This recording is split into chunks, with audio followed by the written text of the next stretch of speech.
Hello everyone, welcome back to my channel. Today's video is going to be a Pride Month 24-hour readathon, and I'm so excited because I am not in my usual spot, as you probably noticed. I'm doing the readathon in Joshua Tree and I'm staying by myself in this trailer. The trailer is kind of situated in the middle of nowhere, like I had to drive on a dirt road to get here. So it's a pretty remote spot and I'm just really excited about it because I've been wanting to just be alone for a little while and just read, you know? I'm doing this readathon right now with my friend Autumn from Autumn's Boutique, and her video will already be out by now because she posts earlier in the week than I do.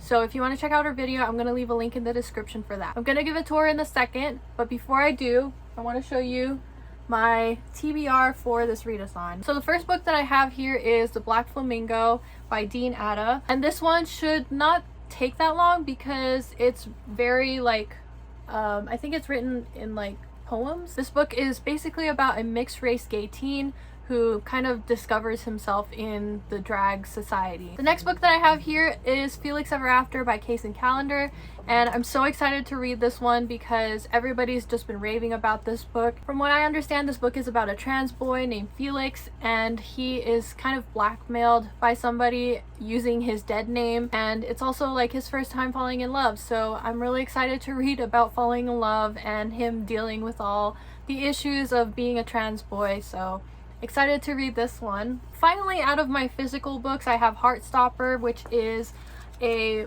graphic novel about two boys who fall in love. One of them is openly gay, and then the other one is just kind of like questioning his sexuality, and they sort of fall in love. Oh, and this is Heartstopper Volume 1, which is the only volume that I have right now. I've never read this series, so I'm just really excited to read this because everybody loves this. And I also have a couple of ebooks. I have Dowry of Blood by S.T. Gibson, and this is a reimagining of Dracula's Brides. I believe a few of the characters are bisexual. I saw this book on Books with Chloe and Kate Literature's blogs, where they also did a Pride 24-hour readathon. It was also like a romance readathon, and they were totally over the moon for this book, so I immediately got it like right after I watched their vlogs. So I'm really excited to read that one as well. And then there's also Libby and all of that stuff. So if I end up reading all of these, then I'll just go to Libby and just look up another queer novel that I can possibly read. So that's the TBR, and I'm gonna show you a tour of this trailer. It's just really cool, you know? I like watching those tiny home videos. I probably would never live in one ever, but I really like the idea of them and the compactness of them and just how creative people get with like storage and all that. So this was like a really perfect opportunity for me to check out the whole tiny home thing. Without further ado, let's get into the tour first, and then we'll start the readathon.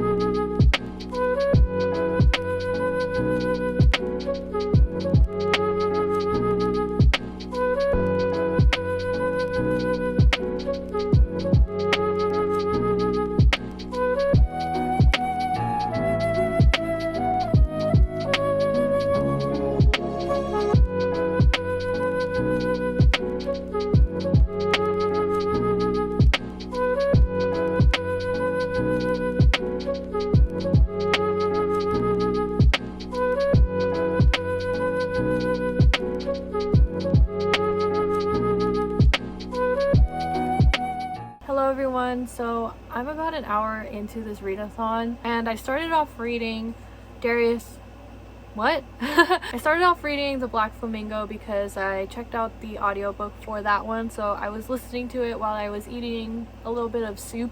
I'm really liking it so far. I'm already like 40% of the way through with it. I could probably finish it in the next hour and a half. So Michael is this half Greek Cypriot, half Jamaican boy who grows up in London, I believe. Basically, he knows from a very young age that he wants to play with Barbies, he wants to wear dresses and stuff. But when he like starts going to school and stuff, he gets bullied a little bit. He ends up switching schools because he gets into a fight, and then in his new school he meets his best friend. He also starts having a crush on a couple of boys. So this book is mainly about him trying to figure out his whole identity, because from the beginning his mom is telling him, don't let anyone tell you that you're half this, half that, you're just a human being and all this. But he can't deny that being mixed race kind of defines who he is. It helps him to identify with other people. So a lot of it is him like questioning his ethnicity, and then also him sort of questioning if he's gay or not. There's not really like a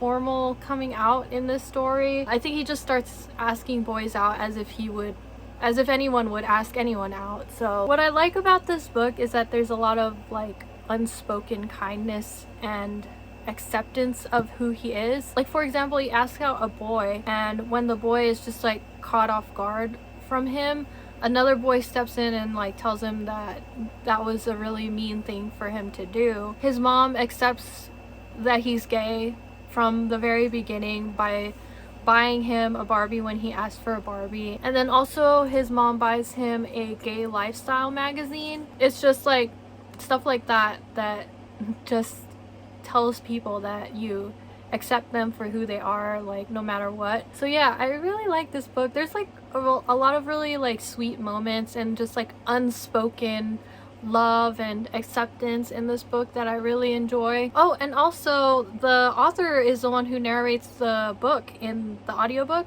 so I thought that was really cool. When authors do that, I feel like they bring something new to the table, like they say it exactly how it was meant to be said, basically. So I love that. I'm probably gonna finish this really fast. I also want to talk about what like happened earlier before I started filming. So when I first got inside the trailer, I immediately went to take a shower because I wanted to like get ready and look good for the vlog and stuff. I turn on the shower and get in the shower. I start to like wash my hair and stuff, and there's this massive spider. I'm talking like, I'm pretty sure this was a black widow, or at least it's like one of those really fat spiders. At first I start like cupping my hands to get water in my hand and like throwing it on the spider like I usually do, but it wasn't really doing anything, and the spider's web was like really strong that whenever I would like throw water in it, it would just like bounce. Like, I don't know how to explain it, but like the spider just kept walking back and forth on its own web, and the web was like across on the sides of the tub. This freaking spider's web was so strong, like I don't know what it was made out of, like literal rope. So I was cupping my hands to put the water in my hands, but then I realized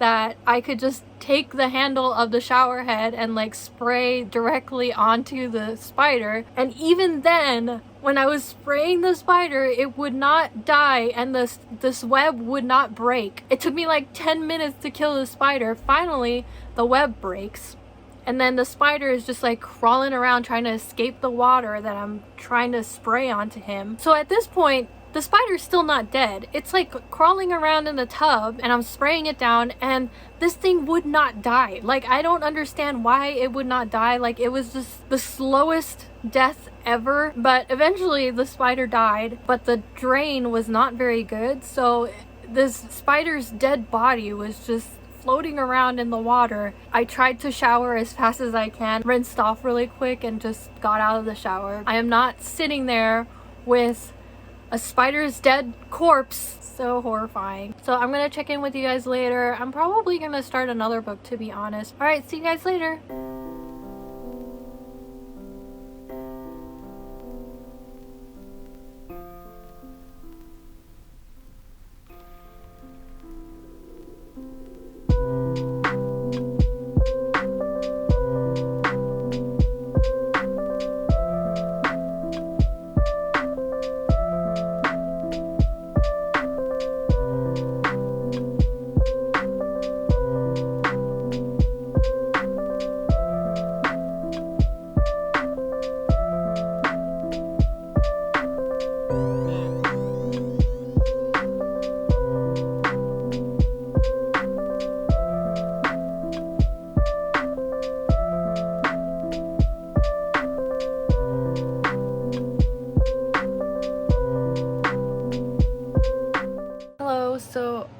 finished The Black Flamingo. I feel like this book is really wholesome. Like, the way that they talk in this book is just very wholesome, and the way that things are resolved is just really wholesome. And then at the end, it's really satisfying to see Michael's whole transformation from him being very confused about his identity to him becoming the Black Flamingo who is comfortable with himself and knows exactly who he is, and him just being unapologetically himself through being the Black Flamingo. So it's just like a really satisfying thing to read. Michael writes a lot of poems in this book. One poem that stuck out to me in particular that I personally related to was the one titled Maybe I'm a Merman, and I'll read it to you right now. Maybe I'm a merman. No sea witch stole my song. I decided to stop singing to avoid the attention it was bringing. I have no home under the sea. I've always lived on this land, but I look out as if there were more for me beyond the shore. I have not found the man of my dreams, nor am I the man I'm expected to be. But maybe I'm a merman. Maybe I have a tale to tell. Maybe I have a spell to break. My merman voice is broken. My merman song is spoken. This poem really resonated with me. It speaks to the part of me that kind of wants to stay silent about the problems that I have. I feel like I never really ask anyone for help when I'm struggling with things. Nobody has stolen my voice, but sometimes I feel like I decide on my own to stop singing. And I don't really know why. I just like to keep things to myself and not really tell anyone. This poem just really speaks to the part of me where I'm just like not sure where I am in life, and maybe I do have a tale to tell, but it's just not there yet, you know? I've also been working on Felix Ever After. I'm on chapter 4 of Felix Ever After, and it's past the point now where like the first saying that he was like dead named already happened. It's not somebody blackmailing him. Blackmailing would be like threatening you with coming out with this secret that you have. It's actually somebody putting out his pictures like publicly, like pictures of him before he transitioned, and they put his dead name underneath like the pictures of him. That's pretty crazy, and I feel so terrible for Felix right now because he just kind of wanted to abandon his old life before he transitioned, and now somebody is like coming out with this information that he really didn't want the whole school to know. I mean, I wouldn't know how it feels, but I would imagine that it would feel that's very terrifying actually. It's pretty scary to think that somebody probably hacked into your Instagram profile, because he had the pictures on his Instagram but they were archived, like it's not public. So imagining somebody hacking into your Instagram profile and seeing the archived photos that you have and then stealing those photos and posting them in the school is just like so terrifying to me. So I really want to see him get justice for this person doing this to him, and I really want to know who it is too. He suspects it's one of the people that's like been bullying him or whatever, but I don't think it's gonna be them. I don't think it's that obvious. I think it's gonna be somebody like one of his friends or something like that, but I don't know. We'll find out. I don't know how long it takes to read this book, and I'm kind of a slow reader, so I don't know if I'm gonna finish this book. But I also checked out another book from Libby, and it's called They Both Die at the End. I didn't know what this book was about, but I know like a few people got really emotional reading this book.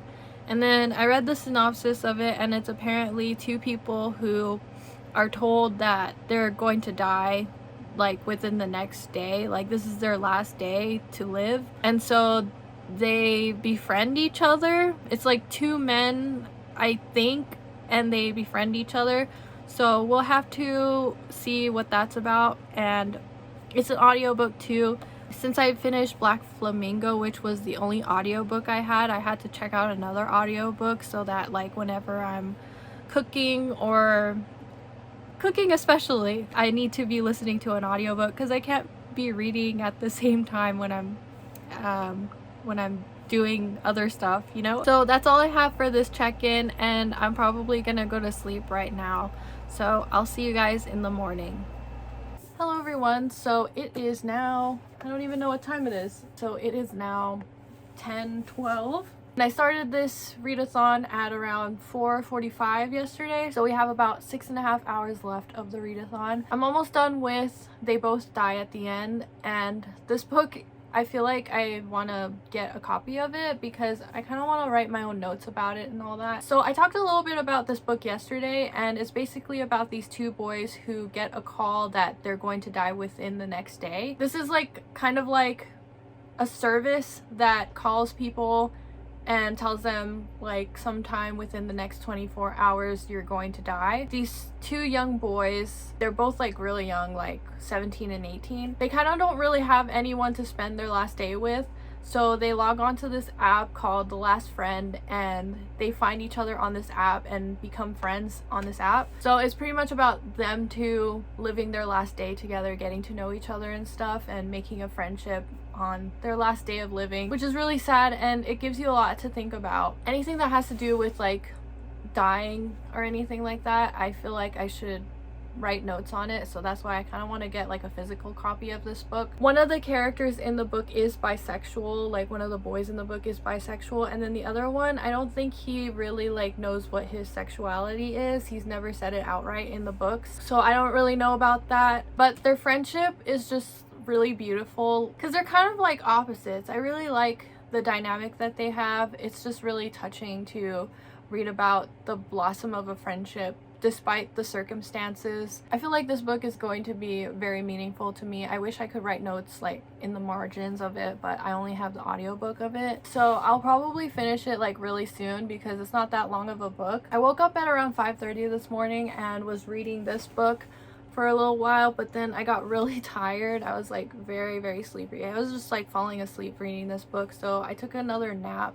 and woke back up at like around 8:30 I think, and then I got ready and took some pictures outside of the trailer. But I think once I finish They Both Die at the End, I think I'm gonna read Heartstopper, and then after I read Heartstopper for the rest of the readathon, I'm going to be reading Felix Ever After. But I don't think I'm gonna finish Felix Ever After, unfortunately. It was kind of scary last night because it does get really windy here, and it was also raining a little bit. The winds were really strong and they were kind of like rocking the trailer, and it reminded me of when I was on the ship because the bed is really small and you know the ship is moving and stuff. So I just like got brought back to a time when I was on the ship, and it was not fun for me. So that's kind of the reason why I didn't sleep very well last night and woke up and like ended up taking another nap. I think I'm gonna leave the lights on tonight just so it's not so dark and just reminding me of the ship all over again. I'm gonna keep reading. I don't think I have anything else to update you on, so I'm gonna finish They Both Die at the End, and then I'll read Heartstopper, and then I'll check in with you guys later.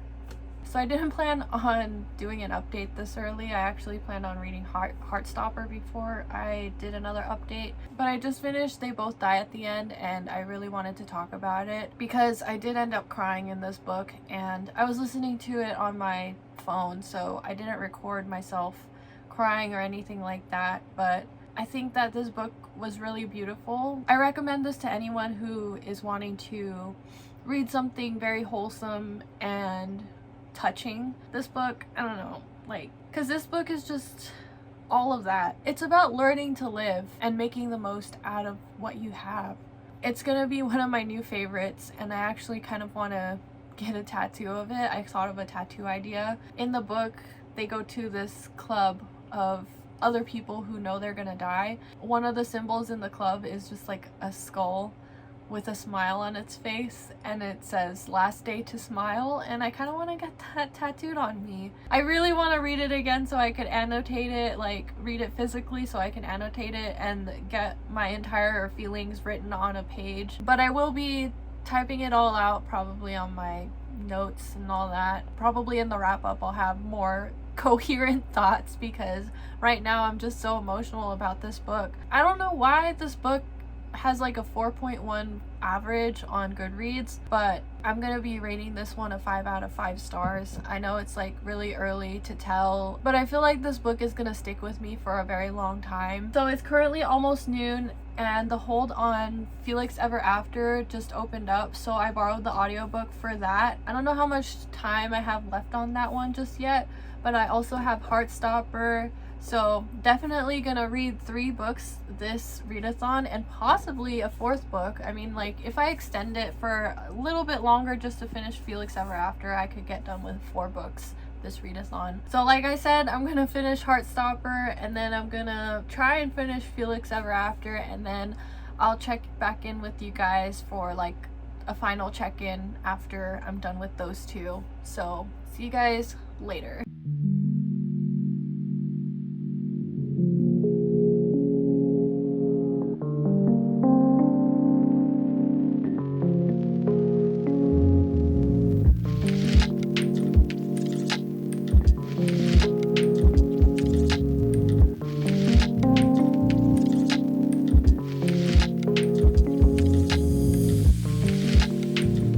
Hello everyone, welcome to the last check-in of the vlog. So I did end up finishing Felix Ever After within the 24 hours, and I also got to read Heartstopper as well. Just to give a little bit of my thoughts on both of these books, Heartstopper is just super adorable. The illustrations are really great, and they do a really good job of showing their blossoming friendship together, and I just think it's really cute. It's so adorable. Like I said, it's about Nick and Charlie.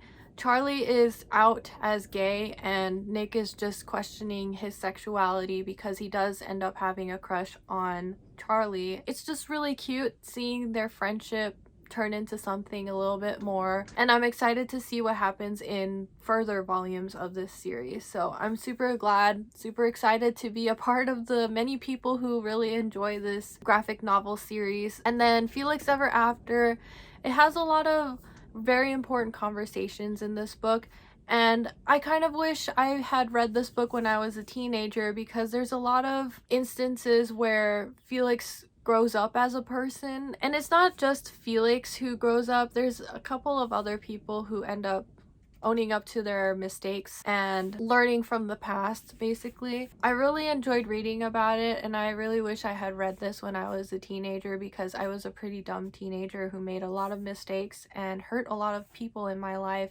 And I wish I could have read about somebody who was able to apologize, accept things for what they are, and apologize for what they've done to other people. That's what kind of stuck out to me in this book. And like I said, there's a lot of very important conversations that occur within this book, mainly about gender identity and not being sure what you identify as.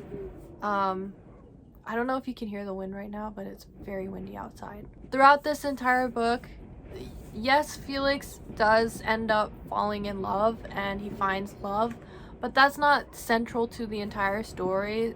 The entire story is Felix figuring out what he himself is, because as a trans boy, he still has these thoughts about whether he should identify as a boy, and sometimes it just doesn't feel right to him. I think this book is really important for the LGBTQIA+ community, because it's being okay with the fact that you're not sure who you are just yet, and the appropriate ways to communicate with others about the questions that you have about your own identity, and also just being able to have those conversations with your friends and all that. I think it ended pretty well, and he ended up with the person that I wanted him to end up with. All in all, I think this was a really great readathon. I know it's only the second readathon that I've ever done on this channel, but it has been the most informative readathon that I've had, and probably I would say the most successful readathon. During this 24-hour readathon, I read 4 books. The first book that I read was The Black Flamingo by Dean Atta, and I rated this one a 4 out of 5 stars. I really loved reading about the unspoken kindness and acceptance that Michael was receiving from his family and his friends, and it was very satisfying to see Michael's transformation from being unsure of who he is to being the Black Flamingo, which is unapologetically himself. The next book that I read was They Both Die at the End by Adam Silvera, and I read this completely on audiobook. I feel like this book deserves a 5 out of 5 stars because it made me cry, first of all. I thought their friendship was so touching and so wholesome. It's a super tragic story. I thought the plot was very, very interesting. The title says it, but you know, when you read the synopsis, you see that they actually do both die at the end. I think the story encourages people to live life to the fullest, and I really love that. The next book that I read was Heartstopper by Alice Oseman, and like I said, I really like this. I think I'll give it a 5 out of 5 stars, but I think I read it a little bit too fast. I tend to do that with graphic novels and mangas, where I just like start flipping through the pages like super fast and don't really absorb what is happening in the book. So I'm gonna wait to actually give my rating on Goodreads because I'm not quite sure yet, but I'm thinking it's gonna be a 5 out of 5 stars for that one. And then finally, I have Felix Ever After by Kaysen Callender. Like I said, I really enjoyed this book. It's good to have these sorts of conversations, and I wish I had them when I was in high school. And like I said earlier, I'm giving this a 4 out of 5 stars. So that is it for this video. I really hope you enjoyed watching. I had a lot of fun making it. I came out all the way to Joshua Tree to film this. I mean, like, obviously to get away from the world, but also to film this. I had a lot of fun doing this readathon. It was very eye-opening to me in some aspects. So if you ever get the chance to read any of the books that I've read today, please let me know what you thought of them. I'm gonna leave some links in the description on how you can help out some people on the LGBTQIA plus community. I know I didn't talk about it earlier in the blog, but I really should have. There's a lot of people out there who don't get to experience life the way normal people do, just because of their race, sexual orientation, or their gender identity, especially trans people, many of which who don't get to live past their 30s. I think it's really tragic that their life expectancy is that low. I think if you could help out in any way, that would just be very meaningful to these people. And above all else, I think that we should accept human beings as they are. Be respectful of each other and be mindful of what you say, because you never know when someone's going through some stuff where they're questioning their whole identity. So please keep that in mind. If you're one of those people that is going through some stuff right now, you can always message me. If you're not comfortable leaving a comment, you can always message me on Instagram. Remember that your life is worth just as much as anybody else's. If you enjoyed this video, please give it a thumbs up because that helps out my channel so much. Leave a comment if you have any thoughts, opinions, if you have anything to say, really. And subscribe because I post new videos twice a week. Thank you so much for watching, and I'll see you in my next video. Bye! I almost forgot to remind you guys to go check out Autumn's channel when you're done watching this video, because she also made a video on the Pride Readathon that we did today. It should be out already, so go check that out right now.